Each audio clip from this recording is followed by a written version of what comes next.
Boa tarde a todos. Vamos iniciar o nosso evento.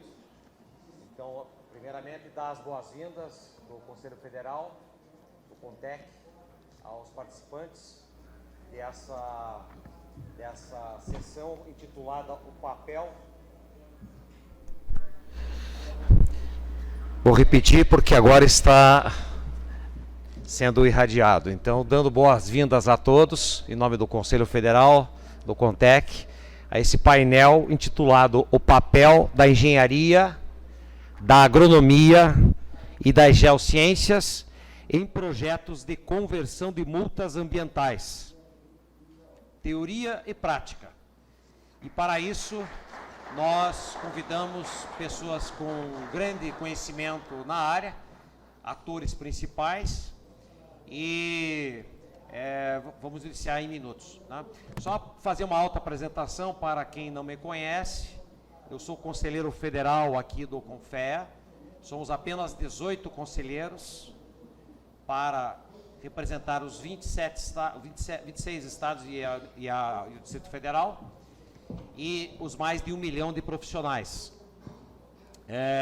Desses 18, temos 2 conselheiros que representam as instituições de ensino.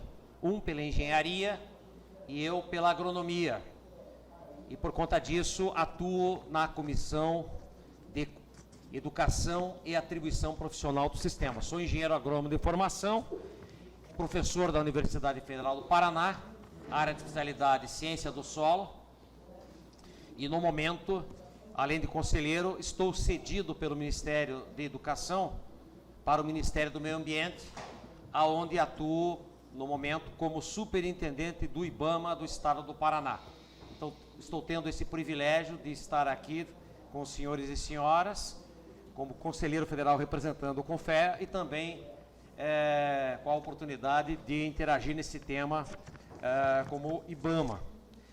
E já para darmos continuidade e início às nossas falas, eu vou inicialmente apresentar o meu colega do IBAMA, colega de profissão, ele engenheiro florestal e eu engenheiro agrônomo, o Emerson Luiz Cervelo, que concluiu esse curso na engenharia florestal na Universidade Estadual do Centro-Oeste do Paraná, possui mestrado em sensoriamento remoto no Instituto Nacional de Pesquisas Espaciais, é atualmente, conforme dito, servidor federal do IBAMA, e no IBAMA desempenha funções administrativas e finalísticas como suporte ao licenciamento ambiental, atuação direta junto ao controle de desmatamento ilegal amazônico e na gestão dos efeitos administrativos do comando e controle.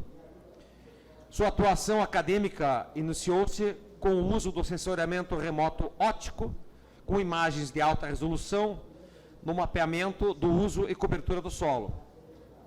Na sua vida profissional, fez uso de dados de radar polarimétrico e estudos com imagens orbitais em diferentes resoluções. A partir de 2017, iniciou no conhecimento afeto à recuperação ambiental, com trabalhos em Mariana e em outros biomas e fitofisionomias do Brasil. Coordenando a área de recuperação ambiental do IBAMA, busca atuar em inovação para a administração dos temas da covaloração administrativa do dano, recuperação do dano, restauração ambiental, ecológica de ambientes. Esse é o nosso palestrante, que eu convido a vir ao púlpito. Nós temos ali uma televisionamento.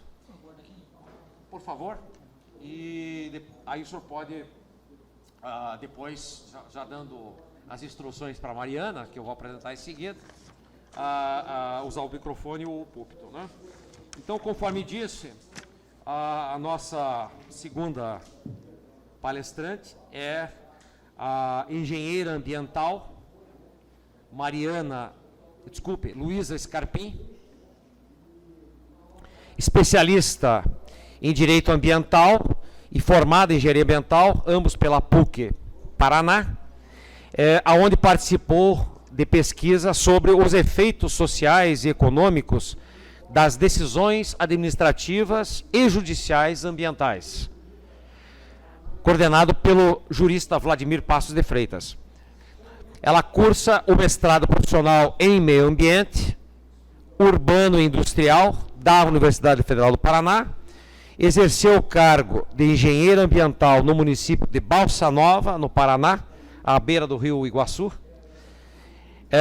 pelo período de 5 anos, onde também exerceu 2 mandatos como presidente do Conselho Municipal de Meio Ambiente, com cadeira no Conselho Estadual do Meio Ambiente do Estado do Paraná. Trabalha desde 2016 com perícias ambientais, judiciais e extrajudiciais, e participou de 42 processos de perícia. Atualmente ministra cursos de capacitação de perícia ambiental e coordena equipe multidisciplinar de especialistas da área da engenharia, meio ambiente e geociências, com cadastro nos tribunais de justiça dos estados de Santa Catarina, Paraná, Goiás, Distrito Federal e Rondônia. Institucionalmente, desde 2017, compõe a diretoria da Associação Paranaense de Engenheiros Ambientais e foi conselheira do CREA Paraná no período do mandato de 2019 a 2021, tendo sido coordenadora do Comitê de Estudos Temáticos de Meio Ambiente, CETEMA, do exercício de 2021, a quem convido também para vir à frente, por favor. Talvez o melhor lugar.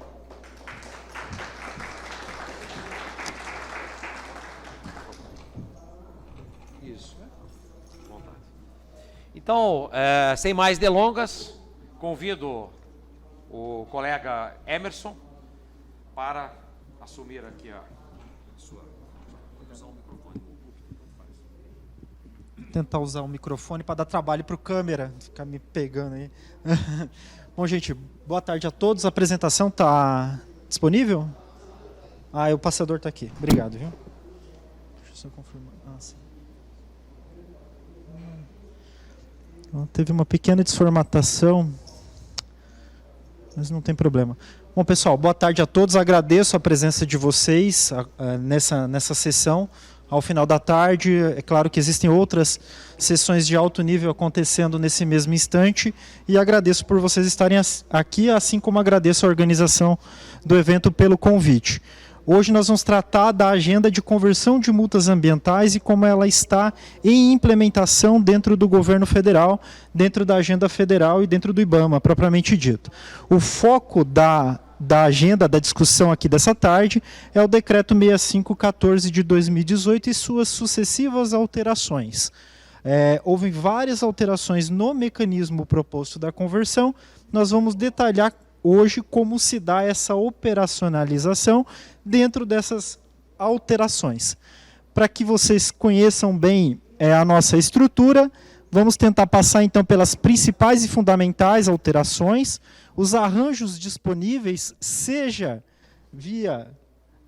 com um arranjo, a necessidade de um administrador financeiro para vincular o autuado ao projeto, que é um mecanismo que demanda esse ator. Um segundo ponto é aquela que o próprio autuado executa o projeto e assim entrega um serviço e tem sua infração convertida, e a adesão a projetos institucionais, que foi estimulada recentemente pelo Tribunal de Contas para que a gente amplie esse leque, amplie essa carteira de projetos institucionais a serem ofertados como modalidade de conversão. Os instrumentos disponíveis até então e o futuro. Digamos que a gente vive esse futuro nesse momento, já que as alterações, como vocês podem ver, o decreto é de 2022, está fresco. A administração ainda não operacionalizou todos os instrumentos que nele dispõe para entregar à sociedade, entregar ao autuado. Então a gente está vivendo esse futuro agora dentro da estrutura, dentro da política de conversão de multas ambientais propriamente dita. Para que vocês conheçam o trabalho da coordenação, aí a título de apresentação, hoje estou como coordenador geral de projetos de recuperação ambiental e comércio exterior. Então a gente trata tanto dessa agenda, como bem disse o Lucchesi, para reparação de dano ambiental, para mecanismos de fomento e estímulo à agenda de recuperação, como também a esteira de exportação de produtos da biodiversidade. Então, os processos autorizativos, seja de espécies de produtos ou subprodutos de espécies protegidas ou não, passa por um rito de autorização, do qual a coordenação em que eu faço parte, ela propõe o regramento e acompanha e operacionaliza isso em território nacional. Não é o foco da nossa conversa hoje. Foco, conversão de multa ambiental. Passou? Ixi, ficou pequenininho. Depois vocês compartilhem com vocês a apresentação de alguma forma, mas é interessante entender como se dá a responsabilização no âmbito do IBAMA. A gente está falando da multa. A multa é aplicada no exercício de poder de polícia pelas instituições de controle. O exercício de poder de polícia ambiental, quando constata, então, essa infringência ou essa transgressão a uma de conduta em relação à questão ambiental, dentro do processo produtivo, dentro do exercício da atividade econômica, decorre, eventualmente, de uma sanção quando um limite é desrespeitado. Então, alguns processos produtivos têm isso como um risco associado dentro da sua atividade exercida. Então, a multa acontece, a instituição aplica as sanções administrativas. E, uma vez constatada a infração, eventualmente dessa infração decorre dano ambiental, decorre crime ambiental e a própria infração administrativa, né? Que é a sanção pecuniária, o valor a ser pago. O dano ambiental tem que ser reparado. Então, desmatou, tem que recuperar. Jogou óleo, tem que, enfim, descontaminar. Causou mortalidade de peixes, tem que indenizar. Então, o dano ele é algo que, que tem suas soluções. Questão criminal, tratada no âmbito da justiça. E a multa ambiental ela tem esses dois caminhos. Paga, parcela, converte. Converte, gera ganho ao ambiente, em que ele deixa de recolher a sanção pecuniária, o valor parcelado ou à vista, e entrega um serviço ambiental em razão disso. Ao fazer, o autuado, ao aderir a essa modalidade, ele tem incentivos da própria administração, que são descontos reais sobre o valor da sanção. A gente vai discutir um pouco mais sobre esses pontos. Mas para situar vocês, conversão de multa ela está relacionada à sanção pecuniária, não tem relação com dano ambiental, que tem que ser reparado de qualquer forma, tá? Dentro do processo, dentro do nosso sistema jurídico atual, dentro do nosso instrumento normativo e constitucional, porque é uma previsão constitucional, crime administrativo e civil, né? E a conversão vem, então, como uma possibilidade, é algo ofertado pela administração, porém não é vinculante, tá? Não é uma obrigação da administração conceder a conversão ao autuado, aquele que se relaciona com a administração, como uma possibilidade. E tem previsão lá na Lei 9.605, é um instrumento antigo, lá de 1998. Então já tem um tempo que essa política foi definida em instrumento legal. Né? E ela nada mais é do que, como eu disse, quando há ganho ambiental, permite ao autuado substituir a sua obrigação, que seria de pagar, numa obrigação de fazer, em que ele executa uma ação que entrega um serviço que traz ganho para a questão para o ambiente lesionado, para o bem ambiental, que foi Lei de Crimes Ambientais. Perfeito. É a Lei de Crimes Ambientais de 98. E de 98 para cá, várias iniciativas foram adotadas para tentar implementar e fazer rodar. As primeiras delas, já junto, em 99, com o decreto 3179. E aí vem decisão do Tribunal de Contas e fala, reveja isso aí. Aí, revendo isso, decreto 6514 alterou e algumas normas internas tentaram replicar esse instrumento. As formas de implementação até então não foram bem sucedidas. Não houve um sucesso na implementação da conversão, seja pela dificuldade de aderir ao mecanismo, seja pela complexidade da análise, pela série de restrições que a própria instituição impunha ao autuado quando da apresentação de um projeto. Tá? Então, essa série de limitações fez com que, em 2012, a própria instituição, não, vamos dar uma arrumada na casa. É um mecanismo muito valioso para não ser executado, para não ser a prioridade institucional.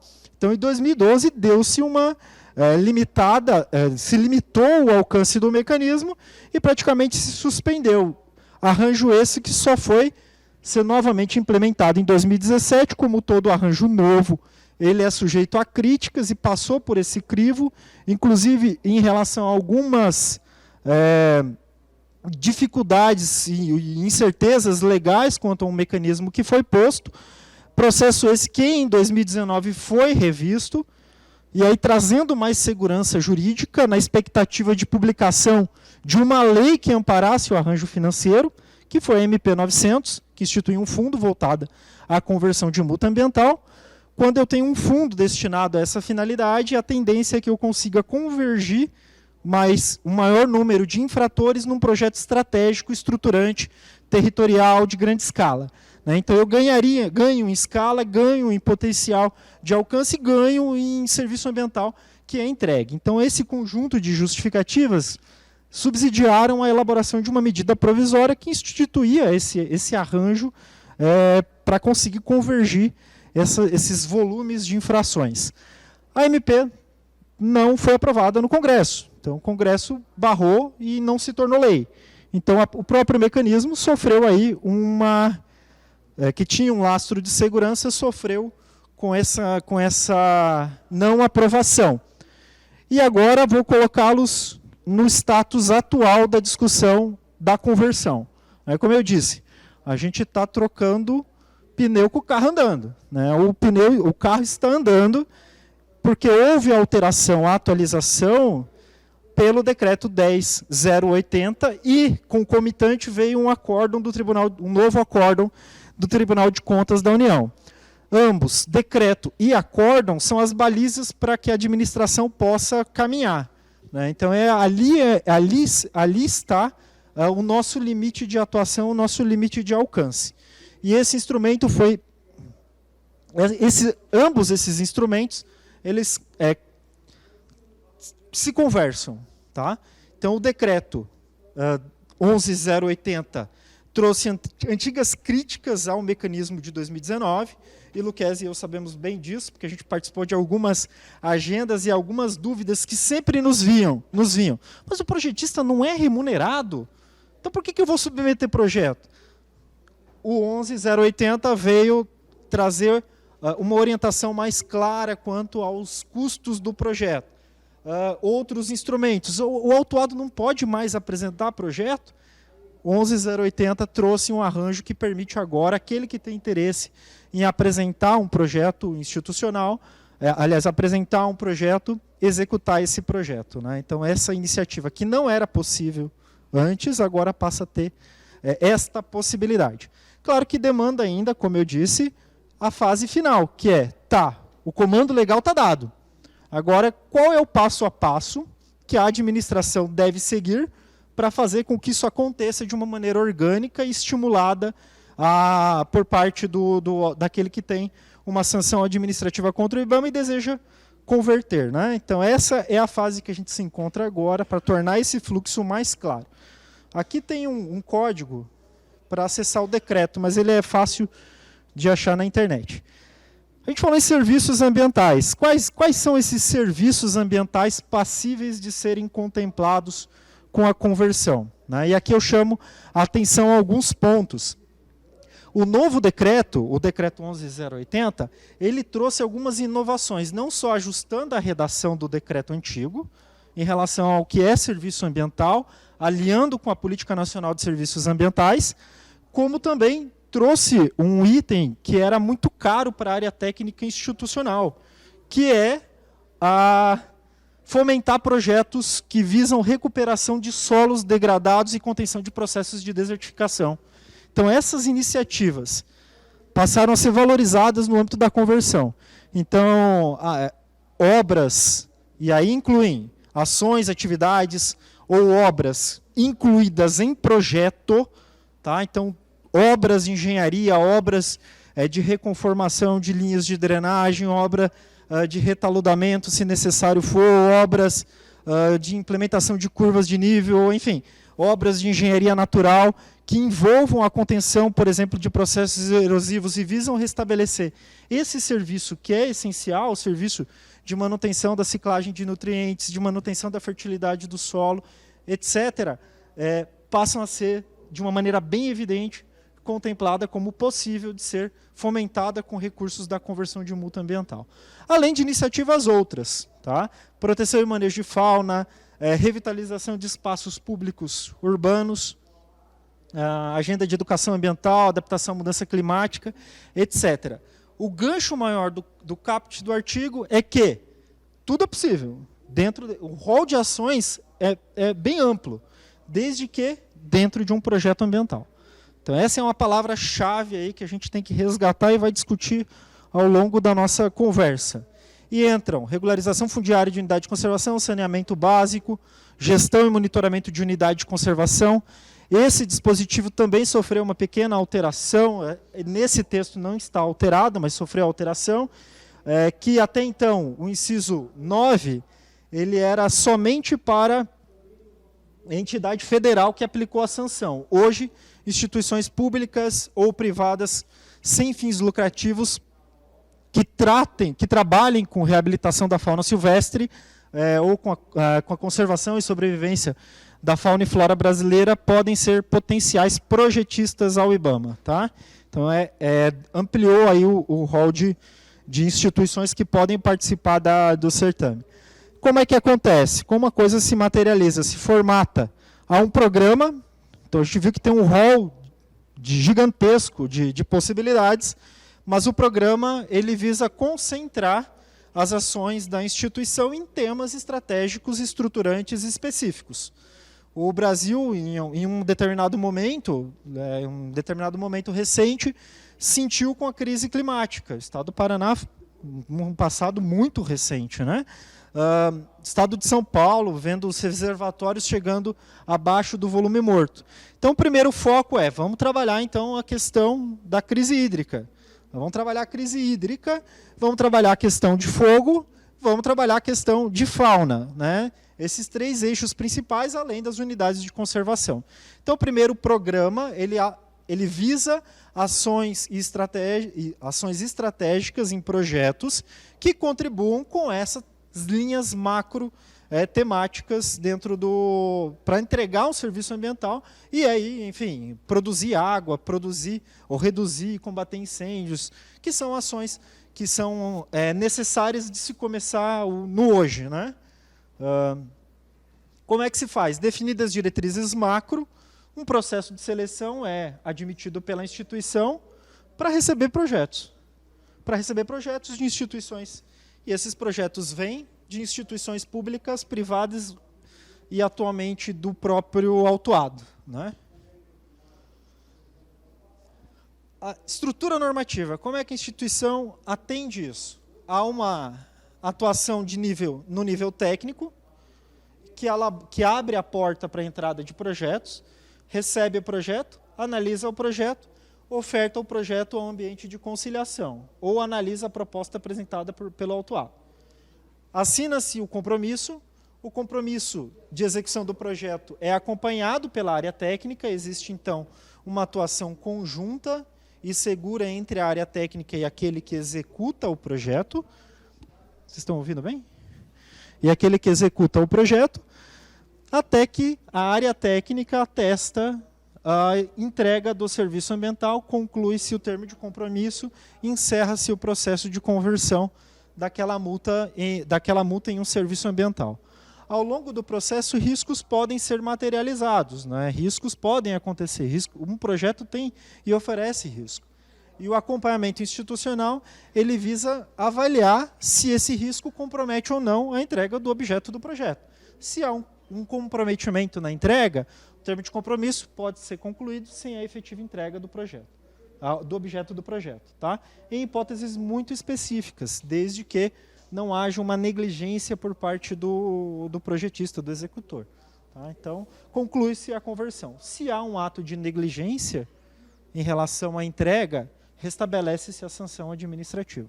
Então, se o autuado não cumpre aquilo com que ele se comprometeu a fazer, restabelece-se a infração administrativa já como título de execução. Então há um risco grande para o autuado que adere, porém não entrega ou não cumpre a parte dele no acordo.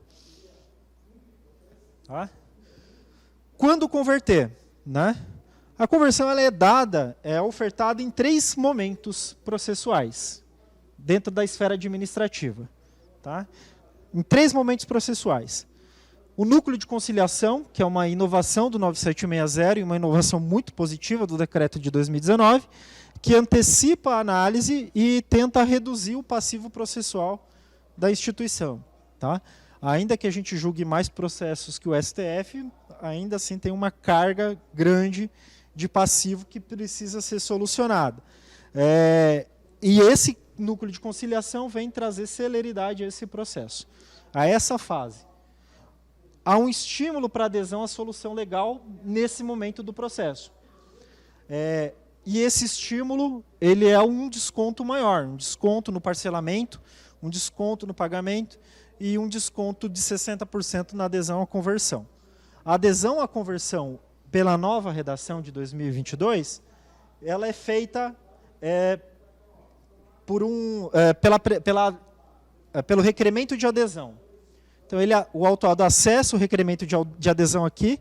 Nesse link tem a forma ou a orientação de como acessar o requerimento de adesão.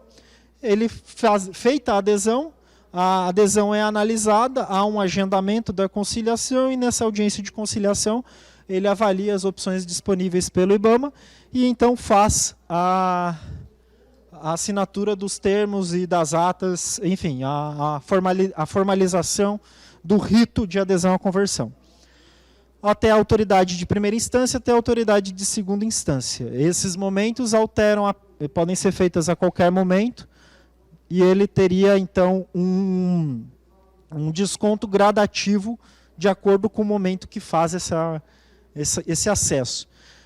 Os textos que mudaram, principalmente no artigo 142, tá? Então o artigo 142 teve uma mudança substancial, e ele envolve a implementação sob responsabilidade do autuado, que é aquele que ele executa o próprio projeto, ou fazendo adesão a um projeto previamente selecionado.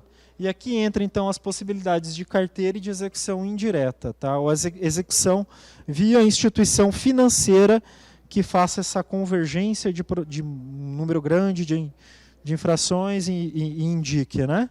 Então, em termos práticos, do mecanismo da indireta que eu trago, por gentileza, vocês só me controlem o tempo, tá?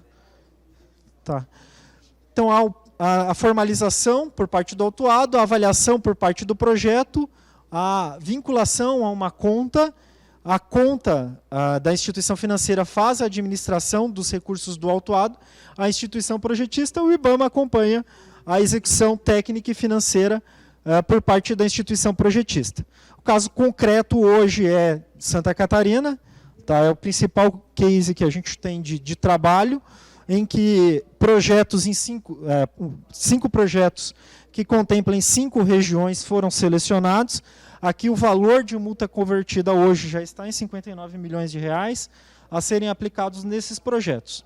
Numa primeira abordagem, tá? Num primeiro momento, aqui a conversão financiou ele financia, a gente recebeu o projeto conceitual e dentro das entregas previstas como parte das metas do projeto está a elaboração do projeto executivo. Então, nessa hipótese específica, pode haver alteração de valores, porque a gente vai fomentar o projeto executivo pós-custear o diagnóstico das áreas que foram contempladas com os projetos. Pelo menos 3 projetos já estão em execução, 2 aguardam avaliação institucional, tá? Somando aí esse montante atual ali para a região. Tá? Aqui um exemplo das ações que já se iniciaram. A primeira fase do ano, de uma das instituições selecionadas, a primeira fase é a mobilização. Né? O convencimento, e os levantamentos de diagnóstico em relação às áreas. Então, essa é a primeira fase, é uma fase documental, a fase de botar muda no chão, de colocar muda no chão, de iniciar as ações e iniciativas de recuperação são previstas para a fase 2, inclusive com o fortalecimento da infraestrutura necessária aos projetos de recuperação. Quem lida com a agenda da recuperação entende que, sabe que em algumas regiões o fornecimento de insumos ou o fornecimento de mudas necessárias para a recuperação, ele sofre com uma certa escassez em algumas regiões. Neste caso, o projeto prevê também a implementação dessa infraestrutura necessária. Então, construção de viveiros, orientações e formação para coleta de sementes, enfim, isso tudo faz parte desse projeto. Esse projeto específico foi algo que foi parte de uma ação judicial, a qual o IBAMA foi condenado, então é algo que está conseguindo ser executado de fato, porque tem esse arranjo financeiro conduzido pelo juiz da vara. Uma síntese, então, da política e de como se operacionaliza. Há um edital de seleção, há aquele que elabora o projeto e submete o projeto, a entrada de projeto é única, a avaliação do projeto, a avaliação é de natureza técnica, letras miúdas aqui para você, a avaliação é de natureza técnica e financeira, então há uma avaliação quanto à compatibilidade, a capacidade, a viabilidade técnica e a compatibilidade financeira do valor previsto com o serviço que vai ser entregue. Tendo a hipótese de aprovação, ele é ofertado, seja na conciliação, seja no rito regular, e hoje a hipótese de execução pelo autuado ou via instituição financeira, como o caso Santa Catarina. Dar escala para viabilizar a financeira depende hoje, não está 100% operacional, é parte da nova regulamentação e do que foi posto na recomendação recente do Tribunal de Contas da União. Tá? Então, hoje não temos, além do case Santa Catarina, outros arranjos financeiros que atendam o território nacional. Tá? Que faz parte dessa nova regulamentação que vale acompanhar. A porta de entrada é uma só. Porta de entrada, sistema de projetos. Tá? Sistema de projetos indica quais são os editais abertos. Tá? O link ele pode auxiliar vocês.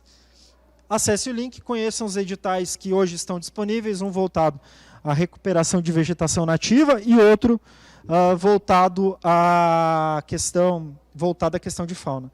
Eu vou passar bem corrido aqui nessa agenda, porque aqui eu queria trazer para vocês o que a instituição espera dos projetos que são enviados.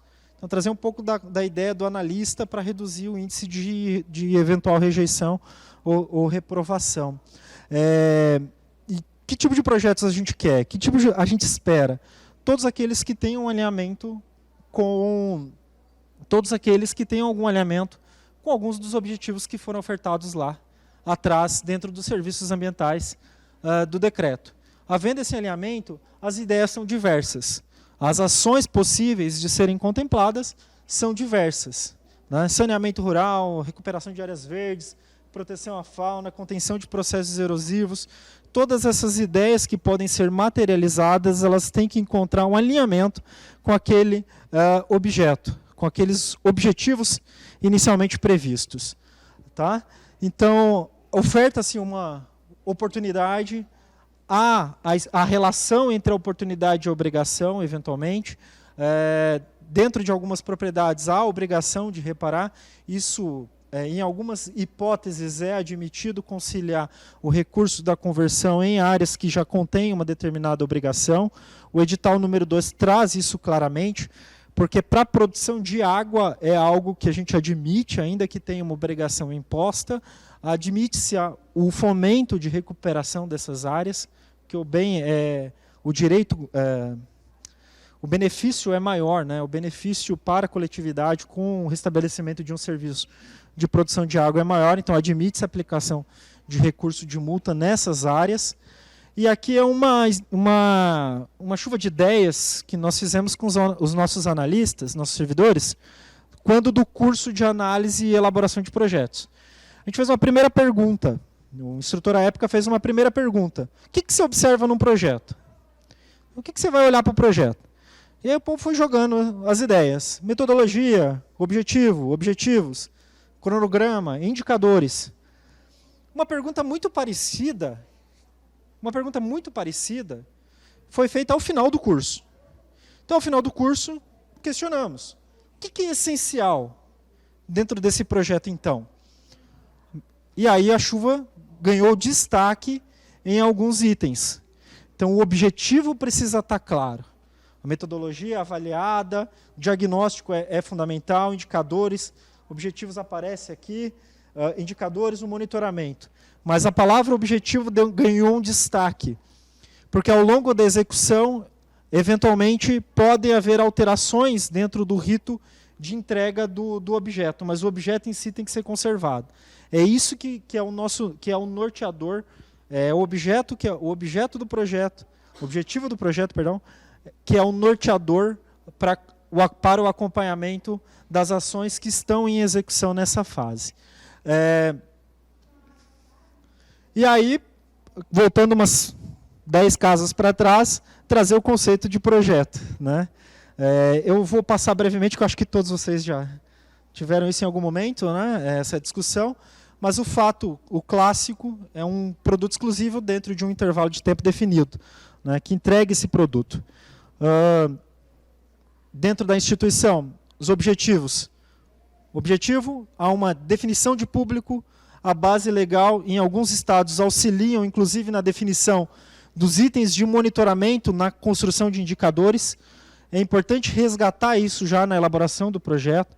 Quando envolve projetos de recuperação ambiental, projetos de qualidade de água, projetos de infraestrutura que envolvam ações de infraestrutura, existem indicadores muito claros para serem atingidos dentro das etapas, dentro das metas do projeto. Então, vale resgatar isso dentro das próprias legislações locais, além de características próprias do projeto, resgatar isso, né?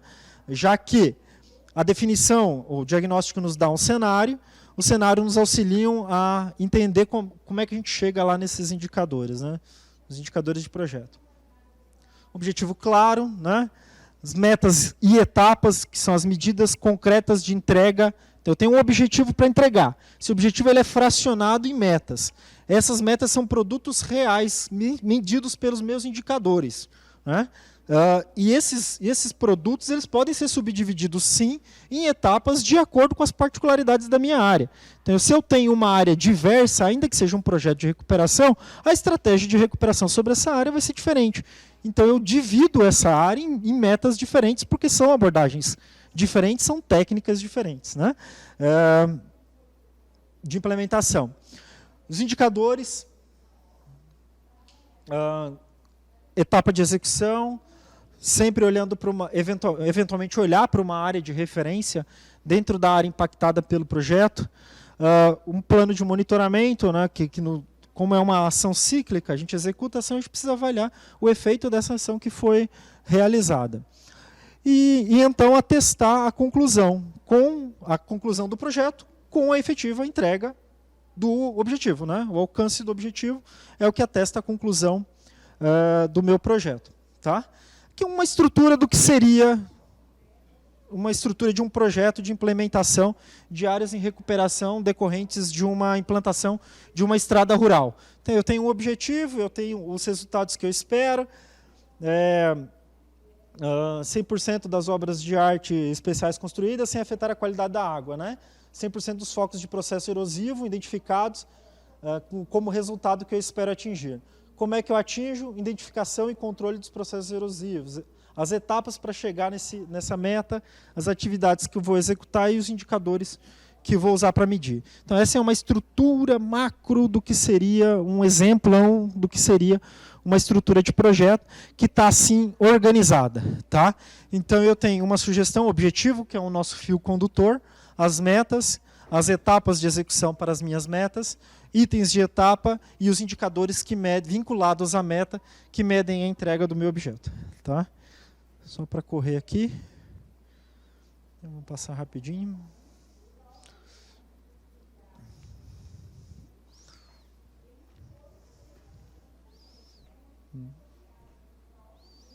Tá?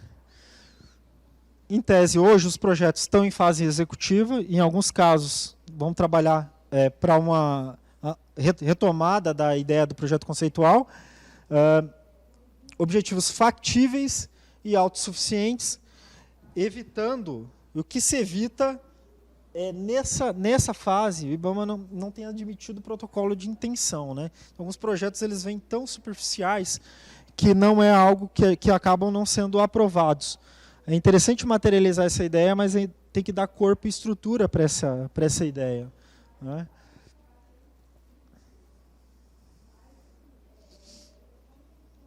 Ups.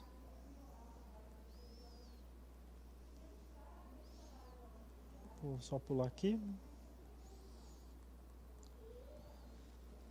Projetos de pesquisa que incluem atividade de pesquisa, todos os projetos institucionais estimulam a inovação. Tá? Então, como eu disse, foco é o objetivo do projeto.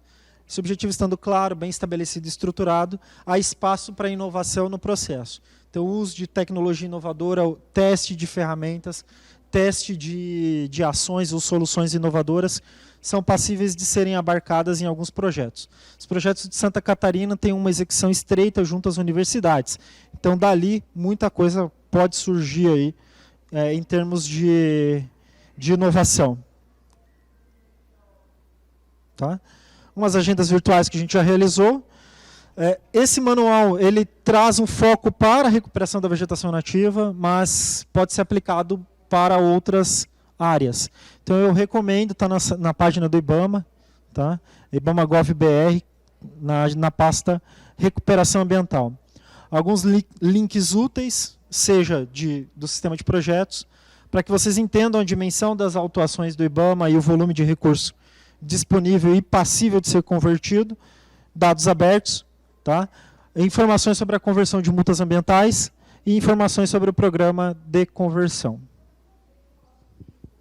Dentro desse link, desse QR Code aqui, tem uma pasta, um texto que a gente está em construção, com referenciais teóricos dos estados, referenciais teóricos de projetos, links para manuais e referências, caso vocês queiram se aprofundar na temática. Foco aqui, primeiro passo da agenda conversão no IBAMA está sobre algo que a gente domina, que é recuperação ambiental. Depois a gente expande o leque aí para as outras áreas temáticas. Obrigado, Luquezzi. Agradeço a todos. O contato fica à disposição de vocês. Obrigado.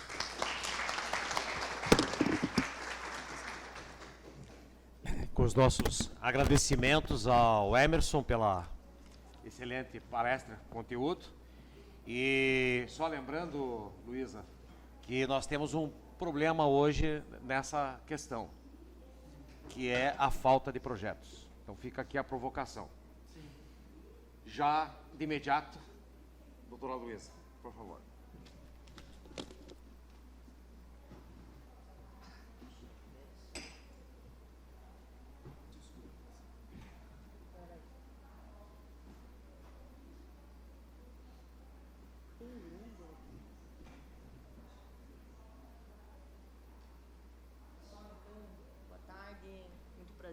Luísa, eu acho que eu não vou precisar.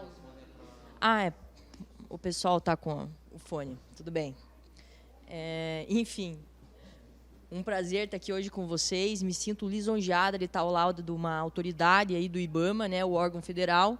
Querendo ou não, é onde veio o regramento federal que deu diretriz para todos os estados. Então, se tem alguém aqui que pode falar desse procedimento, com certeza é o doutor Emerson. E se a gente tivesse combinado, não tinha dado tão certo, porque a minha apresentação é bastante similar à dele. Enfim, eu vou tentar trazer a temática num outro olhar, principalmente porque dentro do IBAMA, então, se discute administrativamente.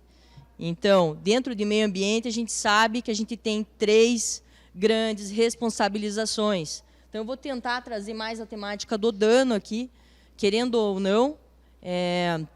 A gente pode pensar em ver o dano e uma multa numa esfera civil, numa esfera criminal, e uma conversão dela também dentro desse procedimento.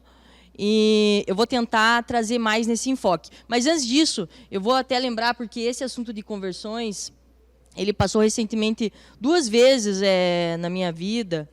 Uma eu lembro, ó, eu lembrei agora quando eu vi o José Roberto, em 2019, quando teve a edição do decreto 2019, a Associação Brasileira de Geógrafos, né, estava bastante preocupada e mandou um ofício para o Márcio Nunes, imediatamente após a edição do decreto, e colocou em discussão na Câmara Temática de Meio Ambiente do CREA Paraná, sobre a preocupação com aqueles autuados que já teriam pedido a conversão da sua multa e, com a alteração, poderia ter sido pedido uma conversão maior do que a da lei anterior, e surgiu a dúvida de como a gente ia trabalhar com os nossos clientes que já tinham pedido antes da alteração e teriam uma conversão menor.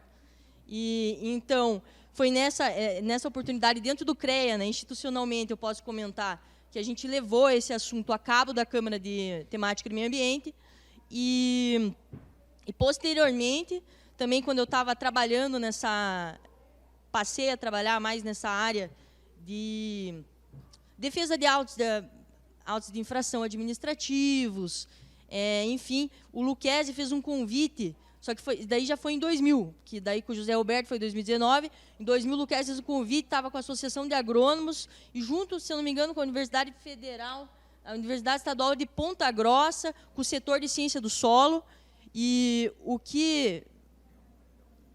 com o Adriel, com cumprimento também, e o que me deixa assim, um pouco entristecida, talvez, é que a mesma situação que ele colocou aqui hoje é a situação que se repetia em 2020, 2 anos depois, de que não existe carteira de projetos, que precisa-se de projetistas, precisam de projetos que estejam dentro dos parâmetros que o doutor muito bem colocou.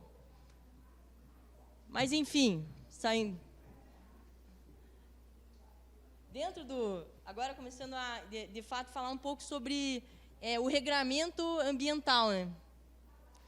Se a balança, né, tivesse ali equilibrada do jeito que deveria estar, como a da Justiça teve, os ganhos seriam equilibrados às perdas, né?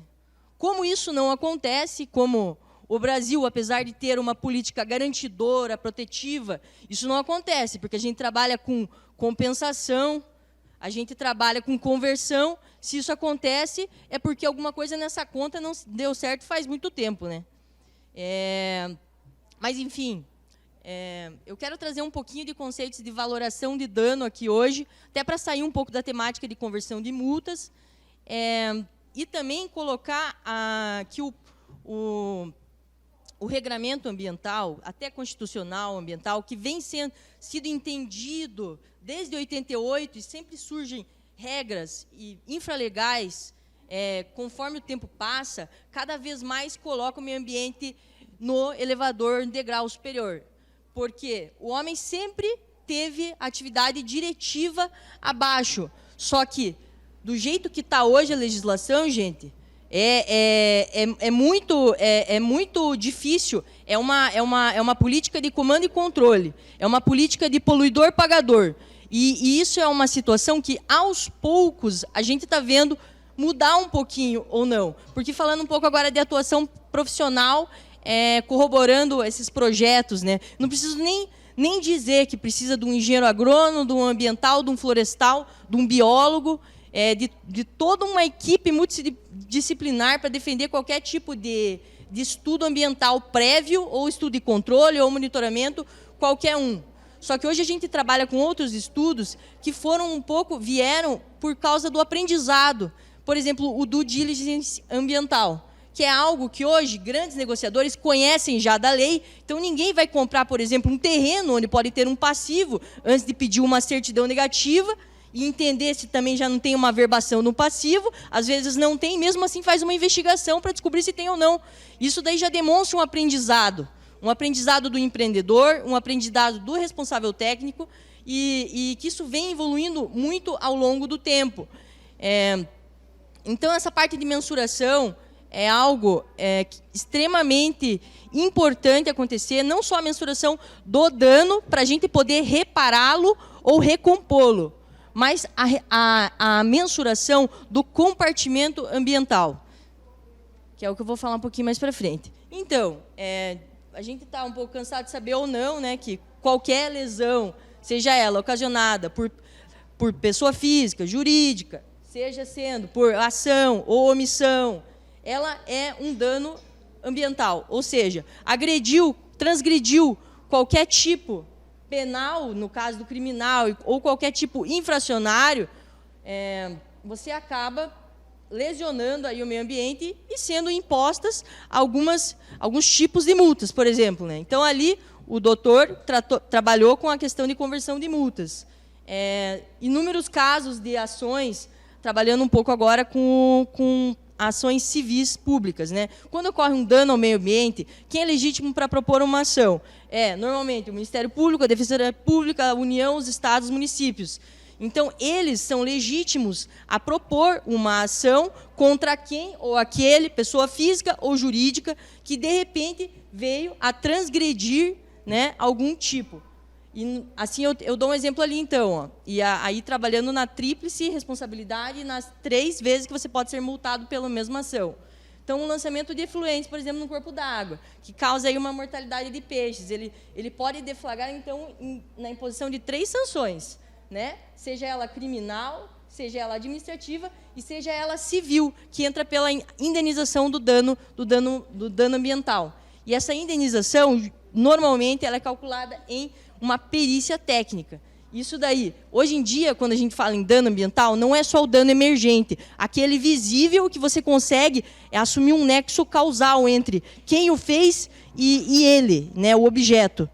Dano hoje ambiental também ele pode ser interlocutório, que é durante o período onde ele foi ocasionado, você tem que entender também quanto ele foi lesado e trazer isso para o valor financeiro, porque, infelizmente, essa é a moeda que a gente tem hoje para fazer qualquer tipo de comparação. Então, como o doutor comentou, da multa é simplesmente uma sanção por descumprimento de uma regra jurídica, né? A multa ambiental, ela tem 2 funções, né? Uma delas é penalizar o autuado, porque é justamente aquela política de você vai me pagar e não vai mais fazer, do tipo...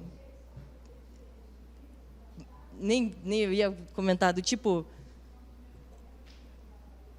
criança e mamãe, né? Te penalizo, você não faz mais. E para dissuadir terceiros de praticar. Porque a partir do momento que um terceiro vê você pagando uma multa, você está dissuadindo o terceiro a pagar. Né? De fato, então, revela essas 2 funções. A segunda, eu diria que é bastante didática. Né? Bastante didática, porque você já está mexendo com o terceiro, no caso.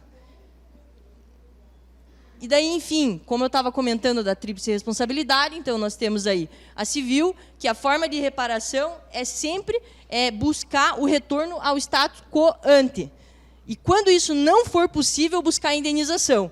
E isso, na verdade, já estava previsto na Política Nacional de Meio Ambiente, na 6938, ali, que basicamente, antes da Constituição, foi nosso primeiro norteador jurídico, aonde já colocava, e daí eu vou fazer depois um gancho, eu não posso me esquecer de colocar dessa parafrasada aqui, com o que aconteceu na legislação do IBAMA, porque, na verdade, isso não foi cumprido no decreto 6514, mas depois eu vou lembrar de parafrasar.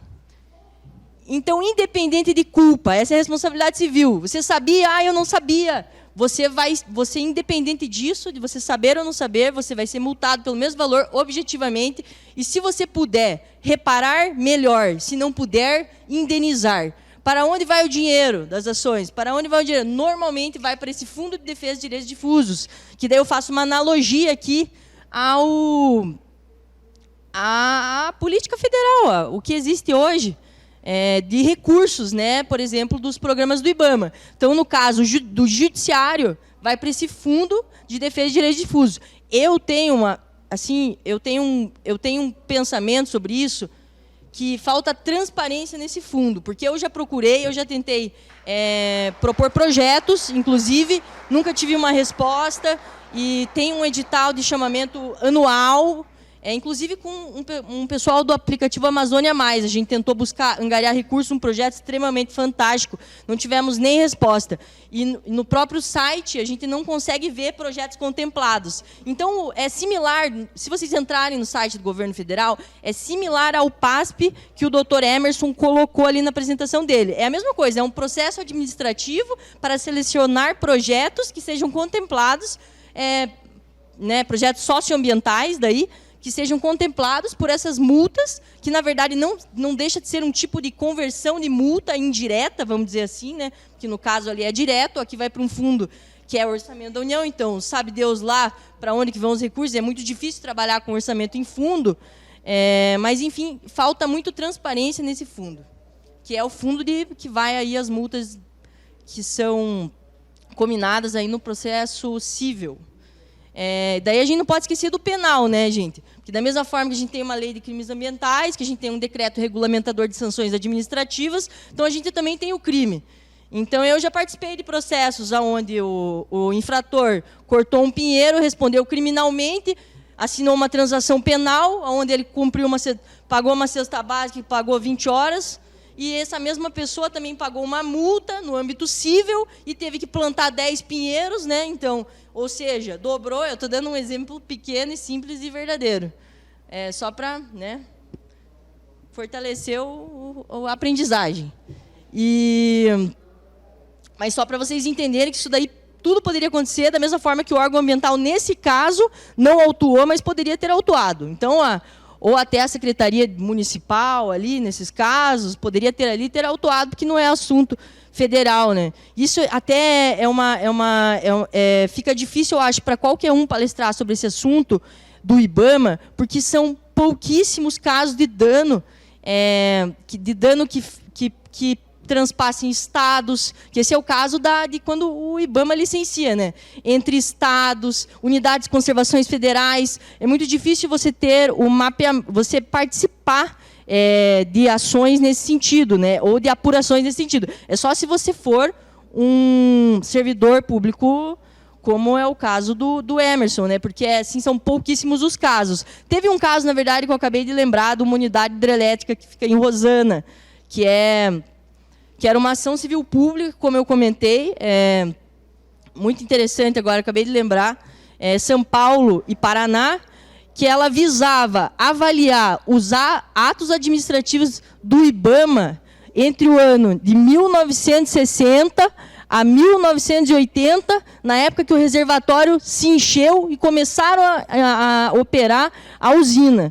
Então, vocês têm uma noção do que é uma ação ambiental tratando de 60 anos atrás, querendo descobrir se o ato do IBAMA foi legal ou ilegal, se os servidores, na época, fizeram o processo correto de licenciamento ou não, porque isso é usualmente discutido em ações judiciais. A ação judicial coloca o fiscal, não só do órgão federal, mas do órgão estadual, do órgão municipal, ali em pauta. Então, o ato dele vai ser avaliado, e normalmente na perícia a gente faz isso. No caso da unidade elétrica de Rosana, na verdade foi o contrário, a gente acabou descaracterizando todas as alegações iniciais de terras alagadas indenizadas, fizemos um trabalho reconstitutivo de imagens muito interessante, e acabamos, na verdade, ocorrendo o contrário. O município queria uma indenização, e nós comprovamos que a compensação financeira que eles tiveram ao longo dos 30 anos foi muito maior de qualquer tipo de lesão ao meio ambiente, considerando toda que daí você começa a entender o que é uma investigação, né?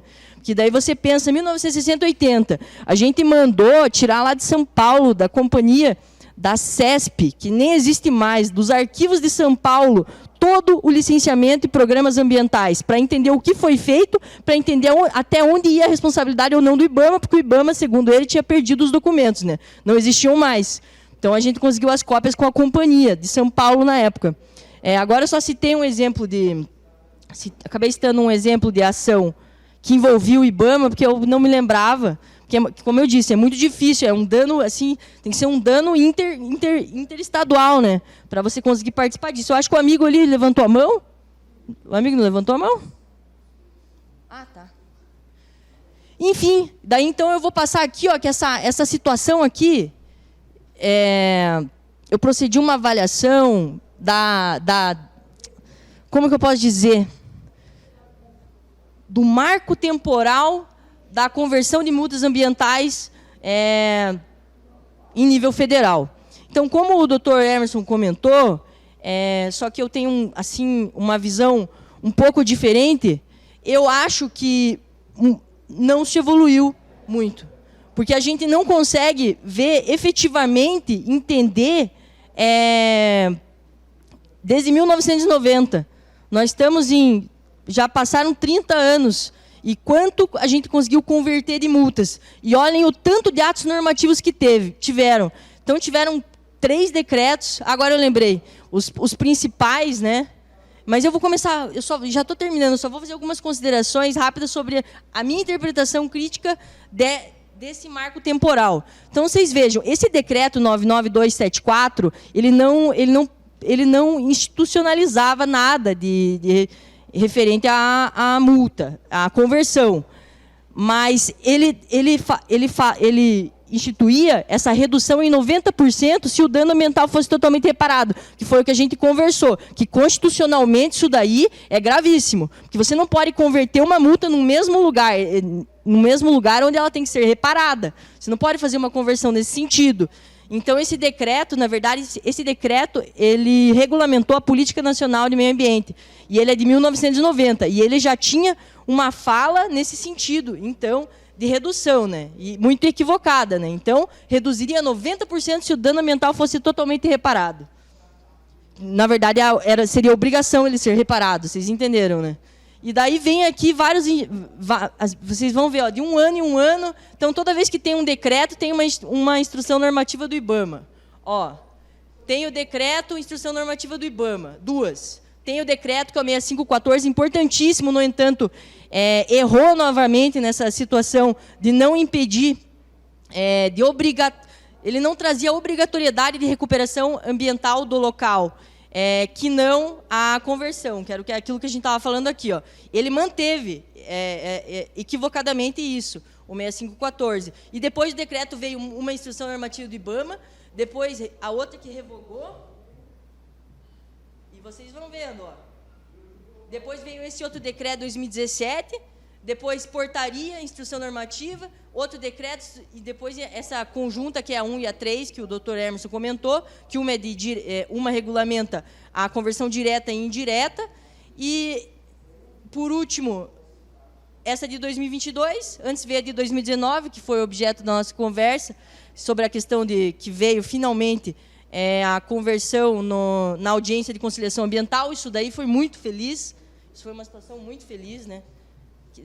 Inovadora, mas que, no entanto, a gente não vê assim, muita aplicabilidade disso, porque são poucos projetos, é pouca conversão. Eu não lembro agora, o Dr. Emerson citou ali, eu não sei quantos mil foram convertidos? Hoje a gente, para Santa Catarina, são 59 milhões de reais. Para a conversão direta, para insumos, medicamentos, os centros de triagem, em torno de 3 milhões de reais. Certo. Mas essa discussão, essa regulamentação, ela vem desde 2017, né? Onde foi o primeiro, né? 2017 foi o primeiro, depois veio 2019 e 2022. Eu creio que é uma alteração atrás da outra esse é meu posicionamento sobre isso. Vejo um pouco baixa eficiência. Aqui, na verdade, é uma repetição, só querendo demonstrar que, com os anos, na verdade, a recuperação ela poderia ser por serviços ambientais. Lá atrás, podia ser de áreas degradadas, que aquela recuperação que assim, já ficou mais para trás. Hoje em dia, a gente tem outros compartimentos, tem outras intenções. O Dr. Emerson colocou numa tela um pouco maior, dava para ver melhor. Então, a gente tem 10 hoje, 10 propostas, né, de prestação de serviços ambientais. E aqui eu trouxe um estudo de valoração, que eu vou simplesmente comentar rapidamente, quando a gente coloca que o meio ambiente, o patrimônio meio ambiente, às vezes não, pela justiça, está à frente, às vezes até da função da propriedade. Esse é um caso aqui no município de Ponta Grossa, onde a gente tinha um lote urbano de 5.088 metros quadrados, onde tinha a intenção de ser construído um edifício de 50 pavimentos, edifício Vogue. E, apesar de ser comprovado que essa projeção desse edifício, na conformação que ela estava, ela realmente não poderia ocorrer.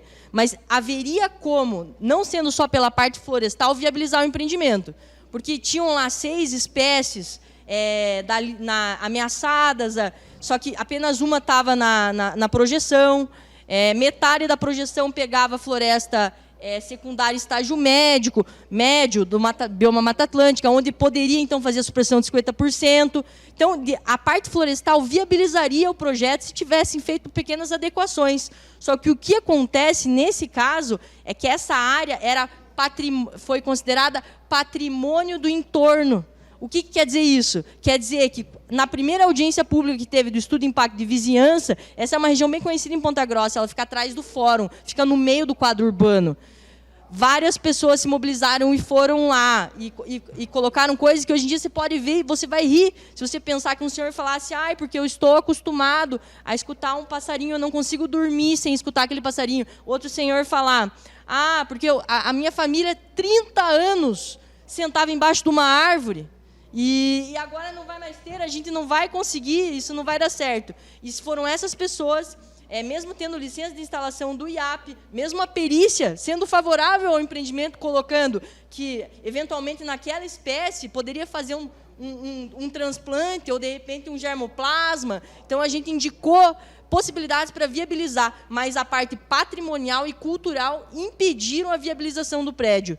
Então, foi a população que conseguiu impedir, e o juiz determinou, e foi para a terceira instância, inclusive a construtora foi reembolsada de quem comprou o terreno e tudo aquilo aconteceu. Essa área acabou indo para patrimônio público do município. Achei muito interessante isso. Mas haveriam também outras soluções. Num caso desse, a gente pode fazer aproveitamento de potencial construtivo, a gente pode pegar e averbar como bosque nativo e ganhar dinheiro em cima disso. Existem várias formas de ganhar dinheiro em cima de áreas que a gente não tem outra viabilidade. E, olha, basicamente era essa o jornal do prédio. Então, daí, essa questão que eu estou avaliando no meu mestrado agora, né, que o ganho ambiental ele passou de 3 vezes a avaliação do terreno, que era 8 milhões. Só que, se você comparar com o projeto e com o que ele ia ganhar por cada apartamento, 50, na verdade, então, o cara deixou de ganhar 40 vezes mais, porque era interesse privado dele, e eu concordo que o coletivo vai acima do privado, mas é muito pouco que a gente vê isso. E eu só trouxe esse estudo aqui porque eu achei interessante para a gente refletir sobre o que é o ganho, o que é a perda ambiental e casos de sucesso que demonstram que o meio ambiente nem sempre está no andar de baixo.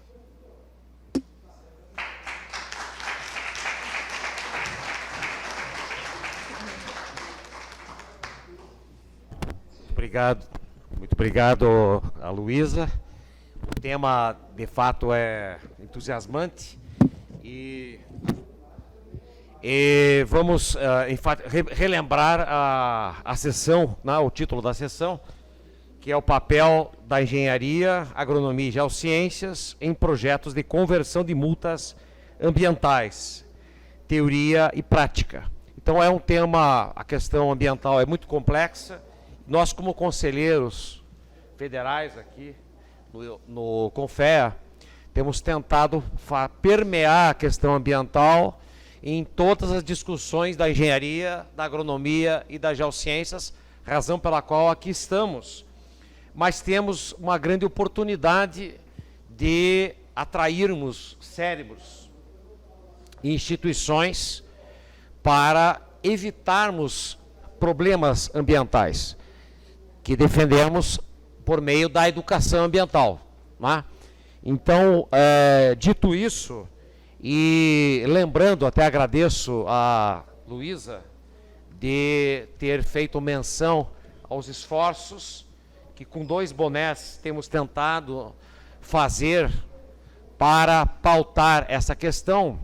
Então, agradeço aqui a presença, inclusive, de colegas, o professor Adriel, que é professor da Universidade Estadual de Ponta Grossa e também dirigente da Sociedade Brasileira de Ciência do Solo, a Associação de Engenheiros Agrônomos do Paraná, o CREA Paraná, e o próprio governo do estado do Paraná. Eu sou superintendente do Paraná, não, então, e agora o CONFEA a nível nacional.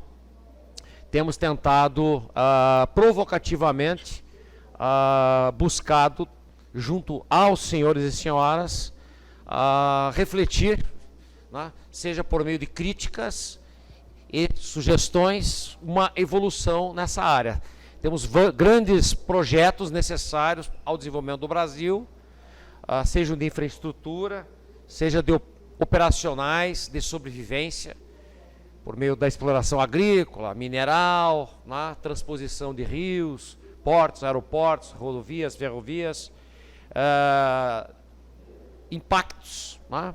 E temos que então conhecer a legislação, tentarmos também, temos uma agenda política aqui muito forte no CONFEA, aprimorar o arcabouço legal, infralegal, e sempre digo nas nossas falas aqui no Conselho, harmonizar essas demandas com os poderes, tanto a nível federal, quanto estadual, quanto municipal e até internacionalmente falando, aqui no Brasil, executivo, legislativo e inclusive judiciário, sobre as questões técnicas da agronomia, engenharia e geociências, e razão pela qual aqui estamos. Então, deixamos em aberto as manifestações e, com certeza, ambos brilhantes palestrantes poderão complementar as suas falas com observações.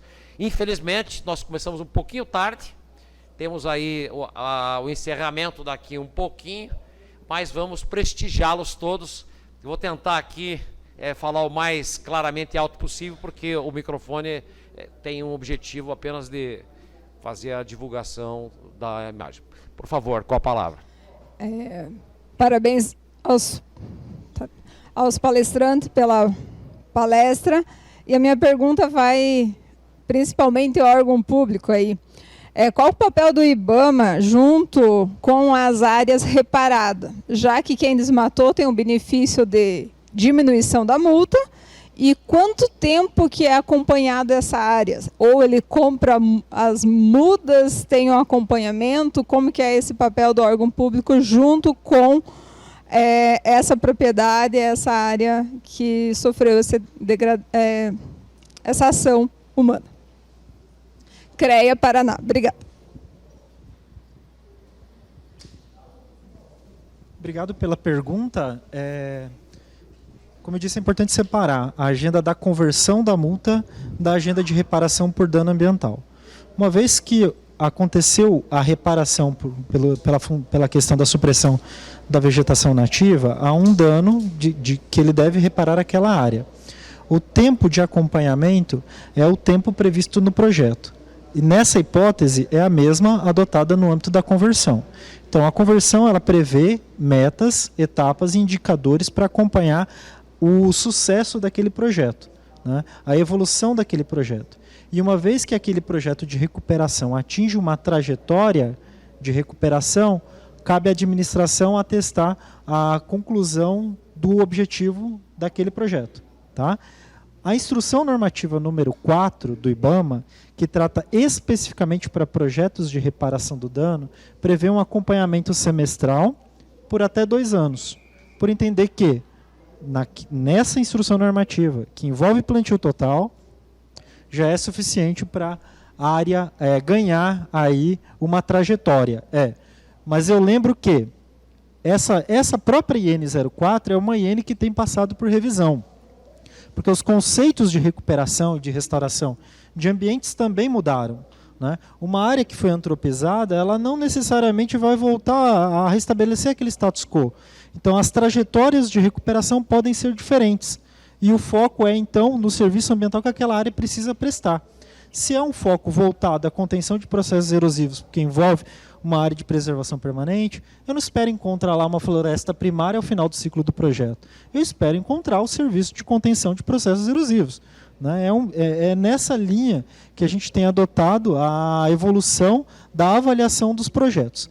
A instrução está em fase de modificação e é provável que saia no início do próximo ano, tá? Com esse foco. Espero que tenha respondido.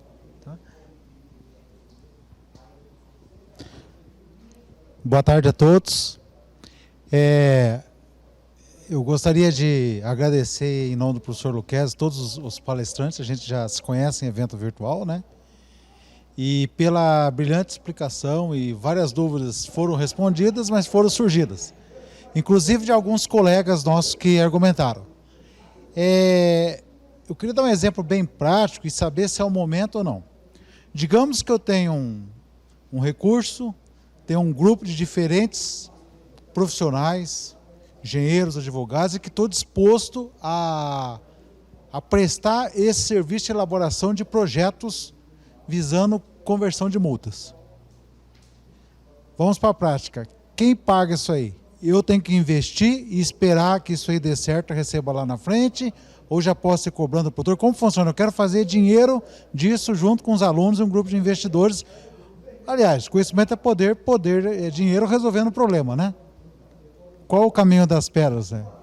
Dependendo, a gente já monta um escritório desse em Ponta Grossa logo. Aqui, técnicos e investidores a gente tem.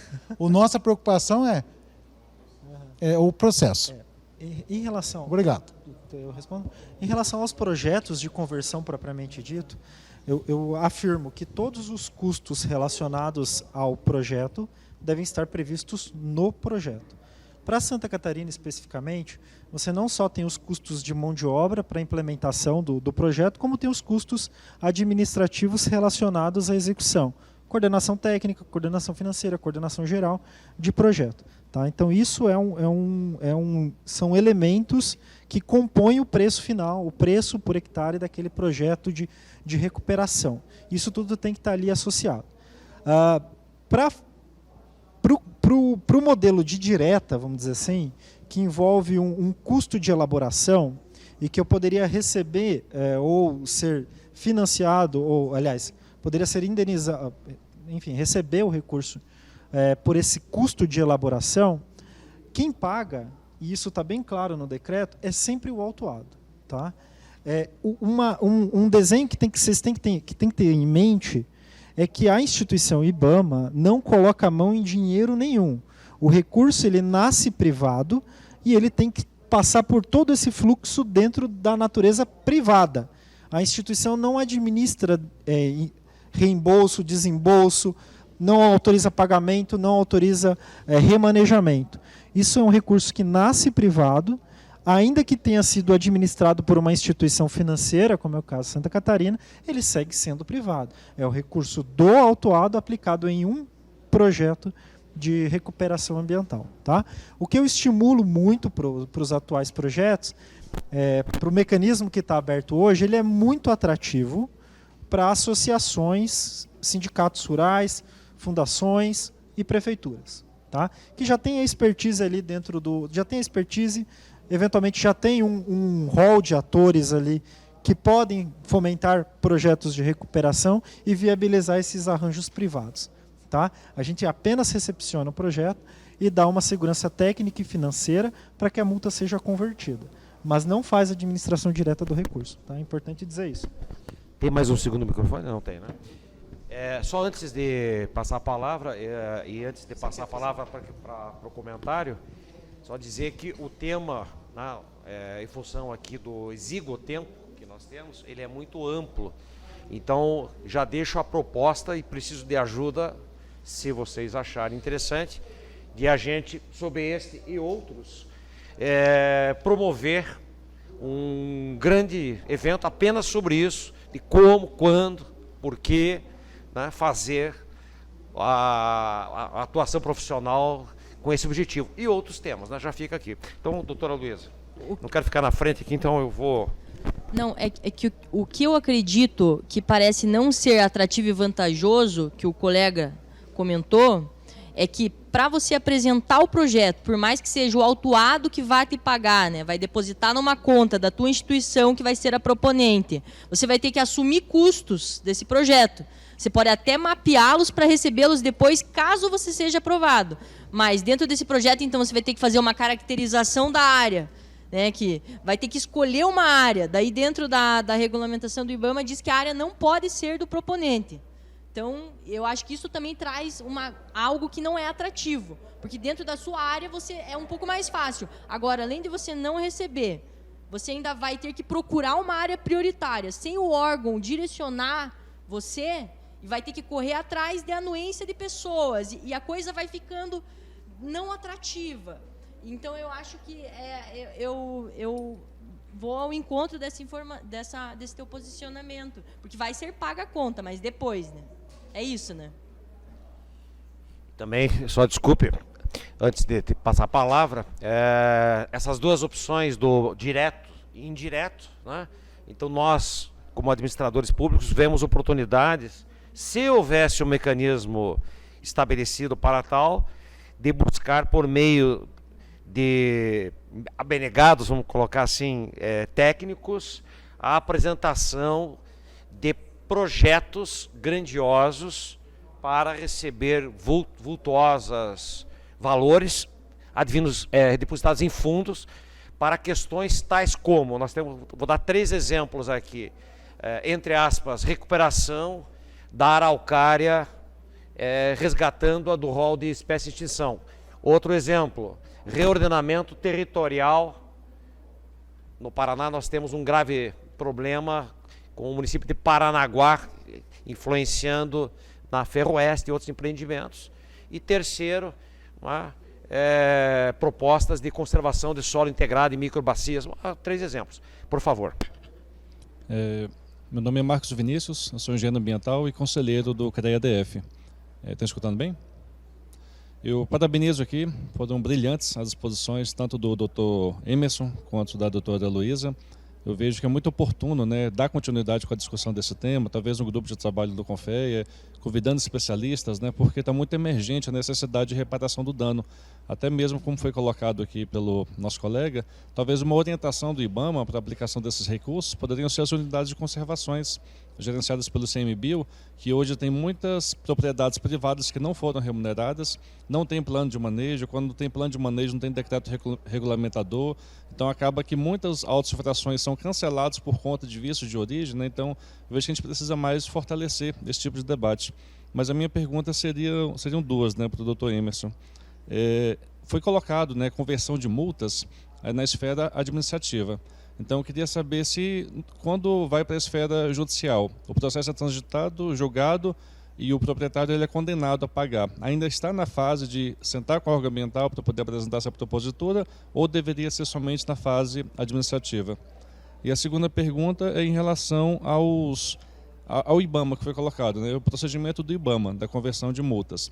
Isso se aplica também às multas do Chico Mendes? Se aplica para órgãos estaduais, municipais também?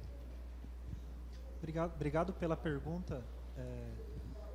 O primeiro ponto, como eu disse, até a decisão, no ambiente de conciliação, até decisão de primeira instância, até decisão de segunda instância, esse recurso segue sendo privado, porque não há uma homologação por parte da instituição da infração administrativa, afirmando aquela infração como uma penalidade e a constituindo como um crédito público. Tá? Até decisão de segunda instância, segue sendo uma disputa entre instituição e autuado na discussão de busca da solução processual. Até aí, então, cabe conversão. Uma vez judicializado, uma vez julgado, o crédito passa a ser constituído e aquela infração vira uma dívida com a União. Se virou dívida com a União, a solução é pagar. Se não paga, ajuiza, entra para uma execução fiscal. Porque a administração, pós-crédito constituído, não pode deferir a conversão. Porque quem aprova a renúncia de receita é o Congresso Nacional. Né? Quem faz refis é o Congresso Nacional. Então, pós-crédito constituído, não cabe conversão. Ajuizou a sanção, cabe a decisão judicial. Então, se houver o pleito para redução da sanção na esfera judicial, ainda que o crédito tenha sido constituído, aí é o juiz que vai avaliar a condição do infrator e, por suas razões, aplicar ou não a redução da infração usando o dispositivo da conversão. Tá? É algo que eu ainda não vi. Esse caso especificamente, eu ainda não vi. Já vi caso de juiz deferir conversão quando o réu contesta a sanção administrativa, que é possível também, né? Ele contesta as razões, entra com uma ação e pede a nulidade da infração ou o deferimento da conversão. Esse caso eu já vi. Então, pós-constituído, pós-crédito definitivo, juizado, parcelado, inscrito em dívida ativa, não cabe conversão. Tá? E aí só o juiz mesmo poderia decidir em decisão fundamentada, que dentro do seu campo de atuação. Eu vou fazer uma proposta aqui, temos 3 minutos apenas, que as pessoas façam as suas perguntas em bloco. Acho que são 3 inscritos? 2, 3...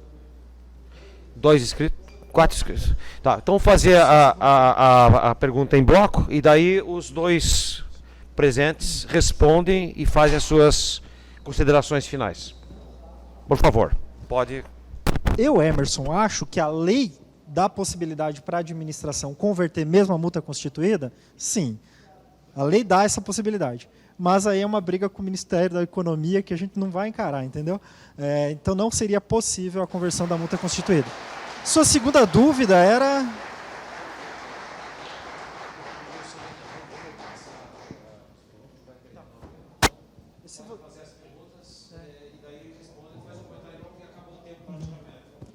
Se ele puder repetir a segunda antes de passar...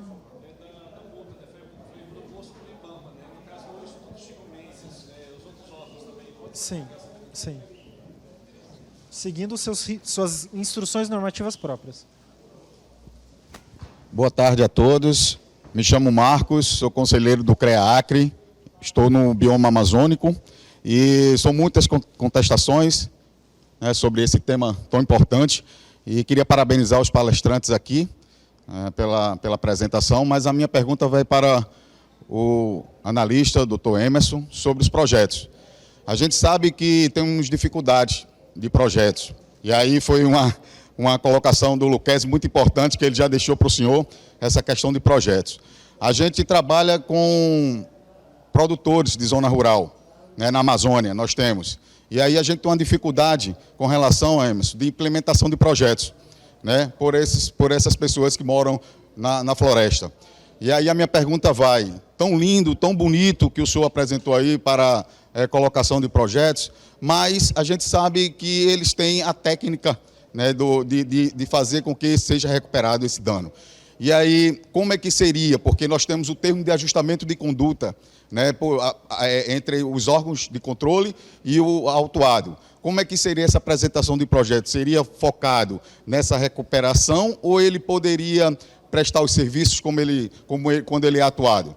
Serviços socioambientais ou pagaria a multa mínima? Como é que seria essa relação aí?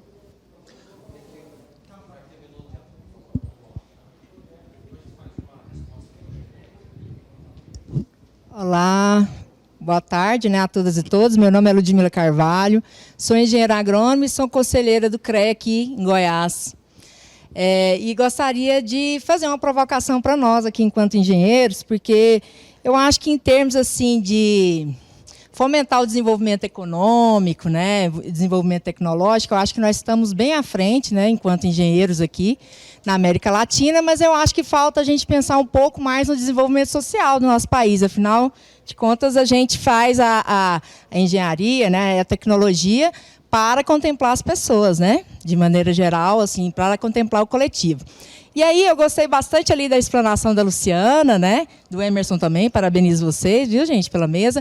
Mas, em especial, a Luciana, ela trouxe um dado interessante ali para nós, né? Um exemplo interessante ali no Paraná, né? Sobre a questão da pressão imobiliária. Aqui em Goiânia, por exemplo, na nossa capital, nós temos aqui mais de 250 milhões de metros quadrados em vazios urbanos. Então, são imóveis, né, de grandes proprietários aqui urbanos e que deixam aquilo ali para especulação imobiliária. E aí nós gostaríamos de saber de você, Luciana, do Emerson também, se pudesse, se houver tempo hábil, se vocês acham que realmente seria necessário também uma reforma urbana, visto que a gente precisa também pensar no desenvolvimento econômico, mas também na questão social e ambiental, né? E para isso a gente tem que passar algumas vezes também por cima da questão do lucro, né, pessoal, de uns em detrimento da coletividade. É isso, viu?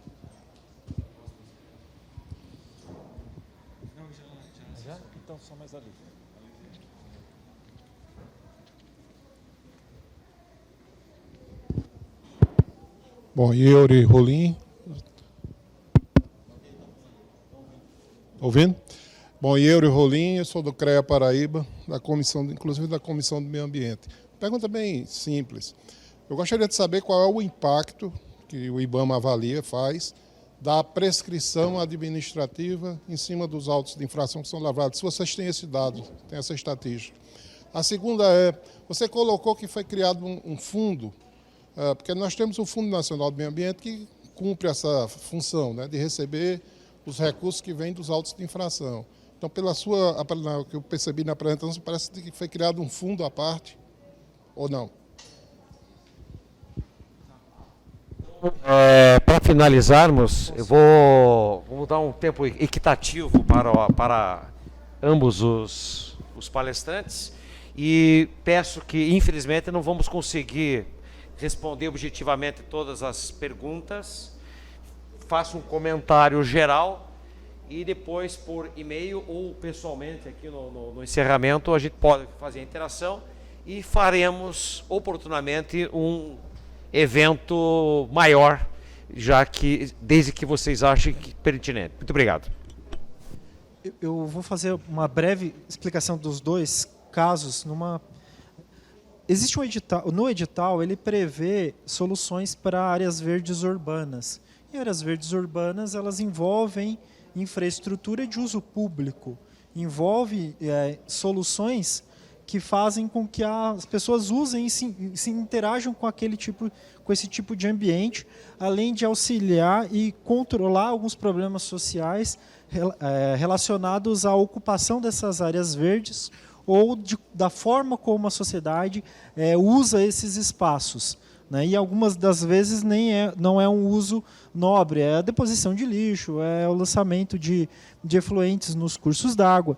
Então, trabalhos de revitalização desses ambientes, trazendo um ganho e uma possibilidade de uso social, encontra a previsão dentro do edital 01 e é possível, sim, de ser usado para a questão, de ser usado para a conversão pode ser usada para essa finalidade. Há uma dificuldade por parte da instituição de entender, de estabelecer indicadores sociais que meçam o grau de satisfação ou de interação ou de ganho para a sociedade em relação àquele serviço que é prestado, já que o nosso foco é o serviço ambiental. Né? Então, isso é realmente uma barreira, mas é possível de ser construído. Inclusive, quando o projeto dá suporte a outras iniciativas que ocorram no território, como o próprio pagamento por serviço ambiental. Né? Então, se há projetos relacionados a pagamento por serviço ambiental dentro de uma determinada região, a instalação do serviço pode ser fomentada com recurso da conversão. Em relação a curso d'água urbano, tem um na iminência de aprovação, spoiler aqui, lá no Acre, no Córrego São Francisco. Então, ali é um projeto que tem lá suas problemáticas sociais, envolve infraestrutura de tratamento de água, envolve infraestrutura de revegetação. É um projeto que provavelmente sai do papel. Para os pequenos proprietários, recomendo a associação. Uma associação ou os grupos organizados são os principais pontos para fomentar projetos, além dos escritórios dentro das prefeituras impactadas. Se você entrar em contato com a superintendência no Acre, com certeza ela destaca um apoio técnico para fomentar uma oficina eventual naquela região. Em relação ao Fundo Nacional de Meio Ambiente, só uma observação. Fundo Nacional de Meio Ambiente, toda a razão, 20% da multa arrecadada vai para o Fundo Nacional de Meio Ambiente. Só que é multa arrecadada, constituída, crédito da União. Vai lá para aprovação na lei orçamentária anual e está exposta ao contingenciamento. Então, nem sempre sai todo o volume de multa que é arrecadado, se converte de fato em projeto. A proposta da conversão é manter no privado. Se manter no privado, eu, instituição, não administro o recurso. Eu contrato uma conta gráfica para fazer essa administração dentro de uma instituição financeira. Tá? Então é um outro arranjo. Eu não sou ordenador de despesa para eu contratar, eu não preciso fazer convênio. Não, então tem toda uma lógica mais simplificada para operacionalizar o mecanismo. Tá? Espero que tenha respondido, depois se precisar. Oi. Ah, não, só complementando, a questão do fundo, é da MP 900, né, que ele comentou. Ela caiu, foi 1 ano que ela durou, na verdade, 3 meses que ela durou, e ela ficou conhecida como Fundão do Salles. Daí, só para relembrar o que, na verdade, quer... Enfim, sobre a questão urbanística, é realmente uma preocupação muito grande, é o avanço da expansão imobiliária nessas áreas frágeis, né? As áreas frágeis. Daí o que acontece é que, infelizmente, compete aos municípios fazer a regulação urbanística das cidades. Para isso, nós temos aí temos o plano diretor, que deve ser revisado 10 em 10 anos, né? 5 em 5, talvez 5. A gente tem alguns planos que eles têm que ser tratados, e os dados eles têm que ser compatibilizados com o que já se tem. Isso é muito difícil em município. Então, às vezes, já tem um zoneamento ambiental do Estado, não compatibilizam com o plano diretor da cidade.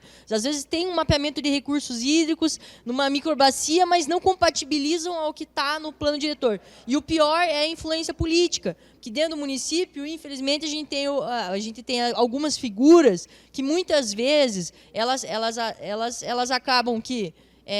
aceitando algumas soluções que não seriam as ambientalmente mais corretas. Mas é uma questão que não dá para impedir, porque o urbanístico fica dentro da competência municipal de legislar, e as escolhas são do município, e os estudos eles existem normalmente, principalmente em cidades grandes, né? Em cidades pequenas, essa situação é muito pior. Ainda mais depois da nova alteração do Código Florestal, que deu ainda mais liberdade para os municípios de delimitação de APP. Só que, claro, que existem diversos critérios para o município entrar nessa possibilidade de delimitação de APP, mas deve ser, no caso, o caso daqui. E isso é mais temerário ainda a área ambiental, porque daí eles vão poder até fixar limites que, na verdade... o município ele poderia, na verdade, prever áreas a mais de preservação de interesse. Isso não acontece. Agora, a partir do novo, das alterações de Código Florestal, eles podem fazer delimitações em áreas que já estavam pré-definidas. Então, é muito preocupante. Eu agradeço a tolerância dos palestrantes aqui por conta da nossa interferência em função do tempo, e elogio ambas as palestras, agradecemos o conteúdo, e o mínimo que podemos fazer é retribuir com uma singela homenagem, por meio de um certificado que eu faço a entrega para Luísa, aqui em primeiro lugar.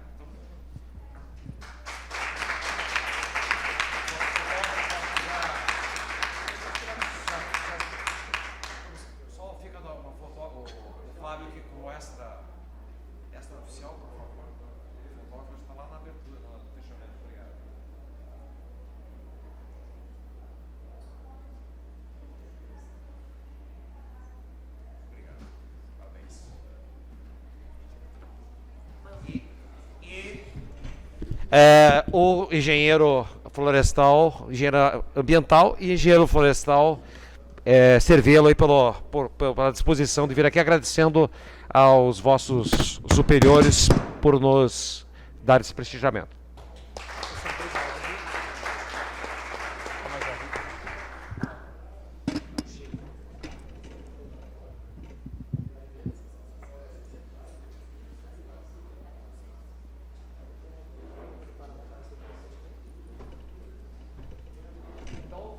Estamos encerrados e fica...